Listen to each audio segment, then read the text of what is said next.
récupérer les fruits et légumes des maraîchers donc locaux pour en fait les transformer en bocaux, donc de soupe, sauce, tartinables, confitures, etc. La genèse de la conserverie, c'était quand je discutais avec certains maraîchers au marché local. Et certains me disaient, en été, là on a trop de tomates, donc en fait je les coupe.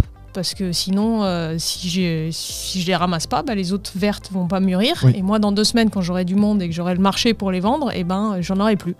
Donc, les tomates tombaient par terre. Et puis voilà, je me dis, mais c'est quand même bête, toutes ces tomates qui sont excellentes. Hein. C'est pas un problème de...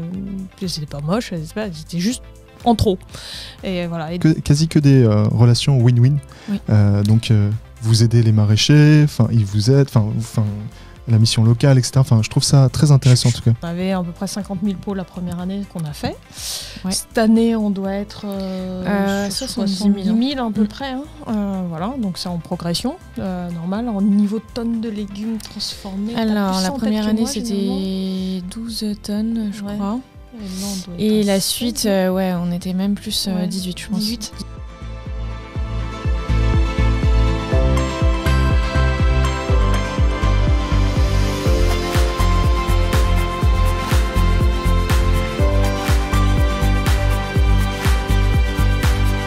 Bonjour, on se retrouve pour une nouvelle vidéo. Je suis avec 2 personnes, Amélie et Camille, de la conserverie de la Forêt. Bonjour mesdames. Bonjour Camille. Bonjour. Comment ça va? Très bien. Très bien. Et vous? Ça va, merci. Merci d'avoir accepté notre invitation. Je vous en prie. Mesdames, est-ce que je peux vous demander de vous présenter? Oui, donc plaisir. Ok, je commence. Donc moi c'est Camille, donc gérante de la conserverie de la Forêt. Je suis en charge de tout ce qui est gestion administrative, mais aussi pas mal d'approvisionnement dont on a besoin. Enchantée.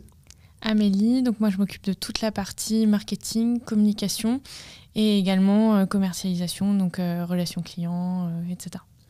Enchantée Amélie, merci mesdames d'être là. Est-ce qu'on peut parler un peu davantage de la conserverie de la Forêt? C'est quoi? Je te laisse commencer. Puis... Ouais. Alors, donc, la conserverie de la Forêt, c'est une conserverie artisanale qui a été montée en juillet 2021, dont le but principal, c'est de récupérer les fruits et légumes des maraîchers donc locaux, dans un rayon de 50 km, principalement en Seine-et-Marne, un peu plus largement en Île-de-France, pour en fait les transformer en bocaux, donc de soupe, sauce, tartinables, confitures, etc. La vocation principale, c'est de récupérer les fruits et légumes moches ou en surplus de production. Ok, donc l'idée c'est qu'on récupère pour éviter de gaspiller. Exactement. Donc c'est un peu l'ADN de... C'est vraiment l'ADN de l'entreprise. C'est comme ça que l'idée est venue. En fait... on a eu des idées parallèles, c'est comme ça qu'on s'est associés, mais pour moi, la genèse de la conserverie, c'était quand je discutais avec certains maraîchers au marché local, j'habite à Fontainebleau, voilà, et j'aimais bien discuter avec eux, parce que je suis dans le milieu agronome depuis un bon moment, et certains me disaient, en été, là on a trop de tomates, donc en fait je les coupe, parce que sinon, si je les ramasse pas, les autres vertes vont pas mûrir. Oui. Et moi, dans 2 semaines, quand j'aurai du monde et que j'aurai le marché pour les vendre, j'en aurai plus. Donc, les tomates tombaient par terre. Et puis voilà, je me dis, mais c'est quand même bête, toutes ces tomates qui sont excellentes. Hein. C'est pas un problème de... C'était pas moche, c'était juste en trop. Et voilà. Et donc avec le Covid aidant un peu plus de temps, on se dit tiens, qu'est-ce qu'on pourrait faire avec ça? Et puis l'idée de la conserverie germe. Et puis vous allez voir comment ça fonctionne une conserverie. Puis vous dites ouais, c'est ça que je veux faire. Et puis vous vous lancez. Voilà. Donc c'est vraiment l'idée. Alors à savoir qu'on se lance pas juste comme ça parce qu'on trouve ça sympa. C'est parce qu'aussi il y a une vraie demande. C'est-à-dire que nous en Seine-et-Marne, il y a de plus en plus de maraîchers qui s'installent et ils sont pour beaucoup en bio de plus en plus. Et comme tous ces gens qui s'installent en bio, ils essaient de valoriser un maximum leur production parce que les coûts de production sont aussi un peu plus chers pour eux. Et vendre juste du produit frais, parfois ça suffit pas, surtout en hiver. Donc en fait, la conserve, c'est un bon palliatif pour eux. Et ils demandaient vraiment qu'il y ait un outil comme ça parce que c'est quand même un outil assez lourd à mettre en place. Il y en a qui avaient étudié le projet, mais qui se sont dit, j'ai soit pas les moyens, pas la place, pas le temps, parce que c'est un autre métier que le leur. Et d'où l'idée de cette conserverie qu'on pouvait leur mettre aussi à disposition. Donc aujourd'hui, on produit de la richesse avec ce qui était perdu. Tout à fait. Si on résumait en une phrase, aujourd'hui, la conserverie de la Forêt génère des richesses. Enfin, je dis richesse, c'est pas forcément monétaire, hein, c'est au niveau du produit que vous avez conçu, des produits que vous avez conçus. Donc ça, c'est génial en tout cas. On valorise en tout cas. Exactement. Enfin, je trouvais pas le mot. Merci. Donc la valorisation des produits potentiellement qui allaient être perdus. Qui allaient être perdus. C'est-à-dire c'est de l'énergie solaire qui là fait des étapes de plus dans la chaîne alimentaire dont on a besoin, quoi, plutôt que ça parte directement au compostage. Incroyable. En tout cas, bravo pour ce que vous faites. J'ai vu également au niveau de votre entreprise, c'est que vous générez de l'emploi aussi. Est-ce qu'on peut en parler un peu plus? Naturellement, vous générez de l'emploi grâce au travail fait avec les maraîchers, mais aussi avec votre structure aujourd'hui. Est-ce qu'on peut en parler rapidement, quelques mots? Oui. Nous, aujourd'hui, on a commencé en 2021, en juillet 2021, comme je disais. On a tout de suite pris notre chef de production du coup en CDI. À côté de ça, on avait 3 personnes en CDD en cuisine pour nous aider. Parce qu'en fait, il y a énormément de travail manuel à la conserverie. Tout est artisanal, tout est fait à la main. Et donc, il y a du boulot quand on reçoit 200 ou 300 kilos de carottes, courges, oignons à éplucher et à laver. C'est comme à l'armée. Ça fait beaucoup. Tout à fait. Un peu comme à l'armée. Un peu convivial quand même. Oui. Du coup, il y a vraiment un besoin en fait manuel. Et donc, nous, on s'emploie à embaucher des personnes en fait en difficulté professionnelle. Donc, notamment, on a commencé à travailler avec la mission locale de Nemours pour embaucher des jeunes qui étaient en difficulté, soit en burn-out, soit des gens arrivés en France récemment qui parlent soit pas très bien la langue, qui ont des difficultés de ce genre-là. Donc nous, on les embauche et derrière, ça leur permet d'avoir une formation sur des choses assez simples, mais ils peuvent rapidement progresser. Et voilà.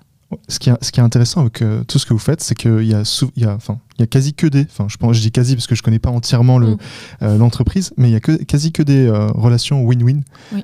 Donc, vous aidez les maraîchers, ils vous aident, la mission locale, etc. Je trouve ça très intéressant en tout cas. Je pense que c'est aussi un peu notre état d'esprit. Voilà, moi, j'ai toujours eu des relations comme ça. J'ai fait du commerce, mais le commerce, pour moi, c'est une relation client-fournisseur qui doit être gagnant-gagnant pour les deux. Le but, c'est pas dans le commerce, pas de vendre n'importe quoi. Et là, c'est exactement pareil. Se dire, si on embauche quelqu'un, il faut que ça lui apporte quelque chose. Et nous, ça nous aide de toute manière, puisqu'on l'embauche. Mais voilà, il faut qu'ils arrivent aussi à progresser et qu'on les aide et que ça soit gagnant-gagnant. Mais ouais, la vie pour nous doit être comme ça. Et il y a plein. On a souvent vu la vie comme une compétition. En fait, il y a plein de symbiose dans le vivant. On en est une preuve vivante avec notre microbiote, et voilà.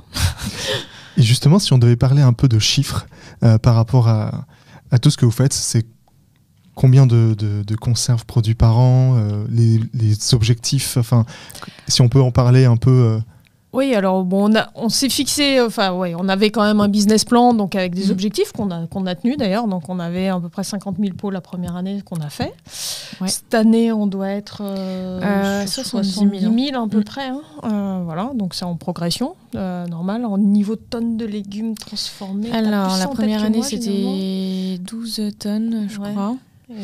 Et la suite, on était même plus 18, je pense. 18 tonnes. Donc 18 tonnes qui équivaut à combien de conserves? De 70 000 à peu près, 70 000 conserves, unités. Voilà. Après, on a des petits, on a des grands, mais voilà. Donc, en moyenne, ça fait 400 grammes à peu près, peut-être 300. Donc 400 grammes de légumes pour une unité, on va dire, en moyenne. Voilà. Mais on va du petit pot de tartinable qui est à 150 grammes à la soupe de 750. Donc, grâce à ce business plan, on évite de gaspiller des dizaines de tonnes de fruits et légumes. Oui, et encore, nous, on trouve ça minuscule par rapport à tout ce qui est encore perdu. Et c'est une goutte d'eau. C'est une goutte d'eau. Mais oui, c'est déjà bien. C'est déjà très, très bien. C'est déjà bien. Et au niveau des ambitions futures, si vous avez à peu près une idée de là où est-ce que vous voulez en venir dans les 5 ans à venir, c'est de faire, 3 millions de conserves par an. Ça serait bien. Non, je pense que notre ADN, ça reste le circuit court. C'est-à-dire qu'on est dans notre marché, qui est un marché francilien. Donc, effectivement, il y a des capacités sur Paris de développer un peu. Bon, pour l'instant, on a quand même énormément de choses qui sont en Seine-et-Marne. On ne sait pas jusqu'où peut aller le marché. Je dois avouer qu'en plus, il y a beaucoup d'incertitudes en ce moment. Mais facilement doubler ce qu'on fait maintenant dans les 3 ans, oui, je pense. Surtout en essayant d'embaucher un peu plus de monde.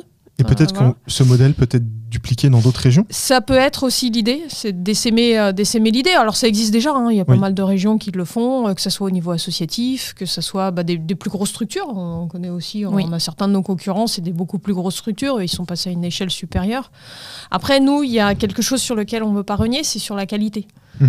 Voilà, on ne fait pas de la conserve pour faire de la conserve et juste sauver des légumes.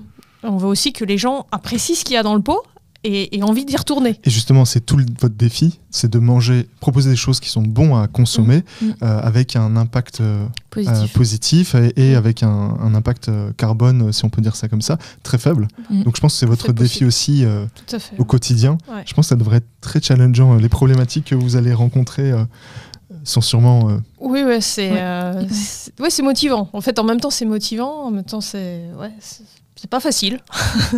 C'est pas facile, mais je pense que la dynamique est bonne, dans le sens, on a des très bons retours sur la qualité de nos produits. Ouais. Ce qui fait que même si, effectivement, on peut être un peu plus cher que d'autres, les gens décident quand même, enfin même les maraîchers, décident de venir chez nous plutôt que dans une autre conserverie qui leur font du travail à façon, parce que la qualité va être meilleure, parce que le retour client est meilleur, et que finalement les gens, de plus en plus de personnes doivent être prêtes à payer un peu plus pour manger plus sainement et plus localement. Et justement, c'est entre guillemets plus cher, puisqu'il y a des coûts de matières premières qui vous obligent d'une part à avoir des tarifs plus élevés que la moyenne, si on peut dire ça de cette façon. Est-ce que vous pouvez en parler rapidement Oui, tout à fait. Déjà, nous, on fait, comme je disais, tout à la main. Donc, en termes de temps de travail, c'est énorme. Et ensuite, nos produits sont bio et locaux. Donc, le prix d'un kilo de tomates en Ile-de-France, bio, n'est pas du tout le même qu'un prix des Pays-Bas ou d'Espagne. Enfin, ça n'a rien à voir en termes de coût. Donc déjà, la matière première, elle est évidemment plus élevée. Et après, on connaît aujourd'hui des grosses tensions sur le marché du verre. D'accord. Je te laisse expliquer. Oui, alors il y a plusieurs raisons à ça. D'ailleurs, le verre est assez gourmand en énergie pour sa fabrication. C'est assez lourd, donc le transport, c'est aussi lourd. Donc il y a beaucoup de verriers qui ont un peu... D'abord, ça a commencé avec le Covid, où certains produits verriers viennent aussi de Chine. Donc comme la Chine était fermée, ça créait des tensions puisque tout devait venir d'Europe, d'Europe essentiellement, Europe de l'Est. Après ça, vous avez la guerre en Ukraine. Alors à savoir qu'il y a il y a 2 verriers en Europe, grosso modo, dont un a des usines en Ukraine. Donc les usines en Ukraine avaient bon dos aussi, à un moment, pour dire oui, mais on n'a plus de verre, donc on augmente les prix. Okay. Et puis après, la crise énergétique qui vient se rajouter à ça, en disant oui, mais maintenant, quand on fond de la silice pour faire du verre, ça nous coûte très cher, donc on vous réaugmente les prix. Donc en 10 mois, on a eu 3 augmentations du prix du verre. Ouais. Et on n'est pas prêt à ce que ça s'arrête, malheureusement. A priori non, bien que le cours du gaz soit redevenu à celui de l'année dernière, il continue à nous mettre des augmentations. Après, alors il y a toujours un truc en maintenance, il y a toujours l'usine en Ukraine qui n'a pas rouverte, forcément. Il y a un peu de spéculation, je pense aussi. C'est des choses qui arrivent. Nous, on essaye de s'adapter, on essaye on est obligé d'augmenter les prix. On va peut-être revoir certains de nos verres, en particulier pour les maraîchers, qui ont vraiment besoin, parce qu'ils ont des marchés un petit peu différents de nous, au niveau de leurs consommateurs, avec plus de familles, qui ont parfois un peu moins de moyens, et c'est pour ça qu'ils vont directement chez le maraîcher. Donc on essaie de leur trouver des verres qui sont moins chers. Mais après, on n'a pas la solution, d'où notre souhait aussi de travailler sur le packaging, d'aller voir des spécialistes du packaging pour voir s'il y a quelque chose à faire, d'autres solutions. Donc il y a un organisme qui s'appelle le Centre de la conserverie, qui est un organisme national et qui aide les conserveurs comme nous à s'améliorer sur que ce soit le packaging ou nos recettes de cuisine ou les barèmes de stérilisation. Donc on va retourner les voir puisqu'on adhère à ce centre technique. J'espère qu'ils vont vous proposer des solutions. pérenne et durable. On l'espère aussi, parce que c'est ce qui permet de sauver un peu de légumes. Visiblement. En tout cas, Amélie et Camille, merci pour tous ces retours d'expérience que vous venez de faire. Est-ce que je peux vous proposer un café ? Oui, allons-y. Ce sera un thé pour moi, mais oui, avec plaisir. Alors c'est parti pour la minute café.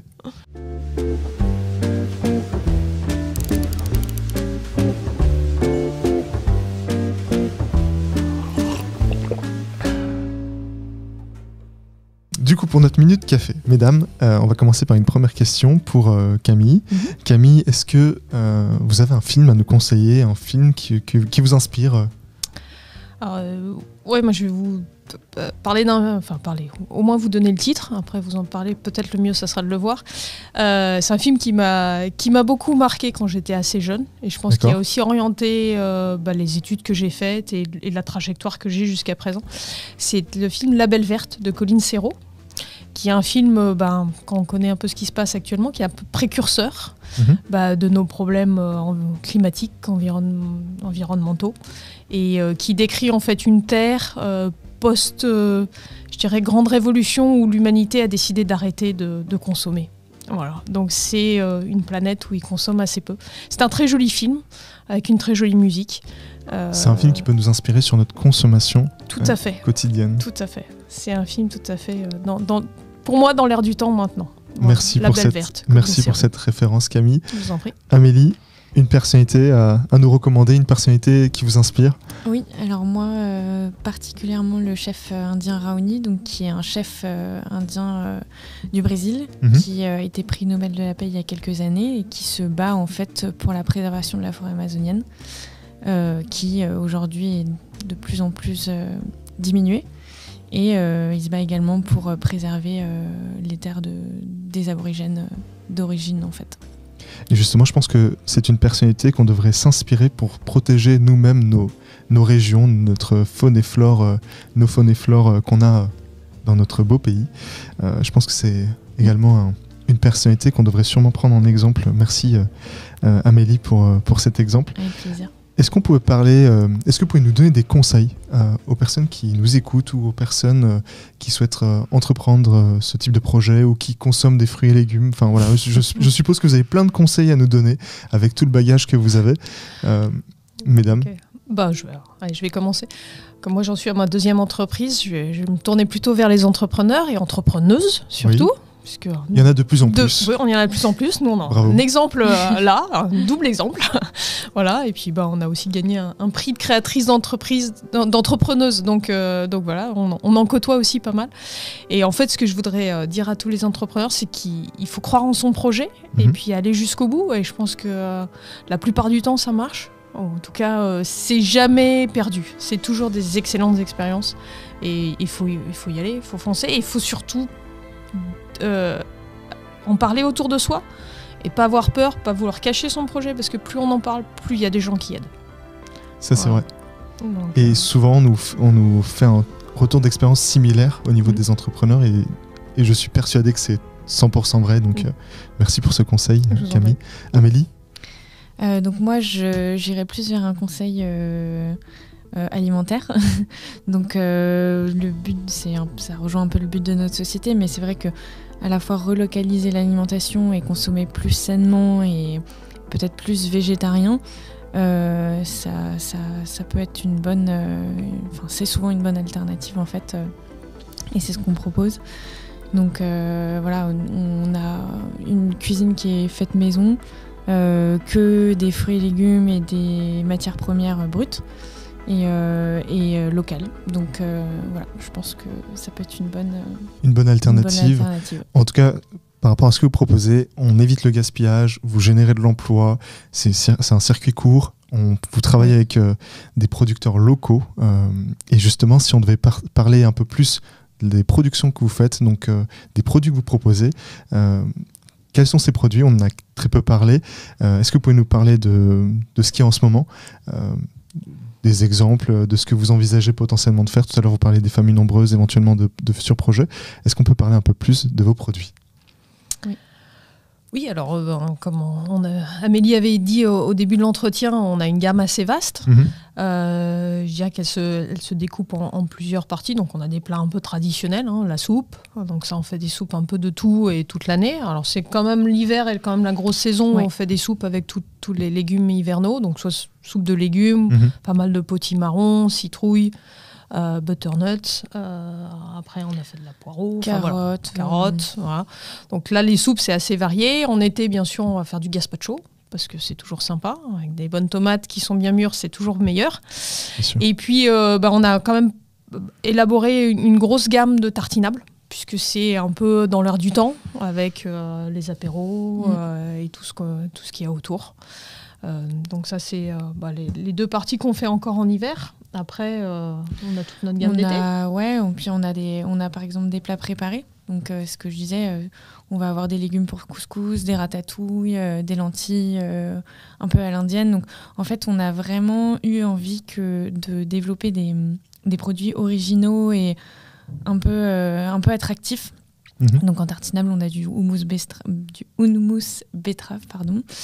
du pesto de cresson, de la crème de carotte curry coco, enfin des produits qui sont visuellement déjà colorés et voilà, attractifs dans leur dénomination et au goût, bien sûr. Ça a l'air très appétissant.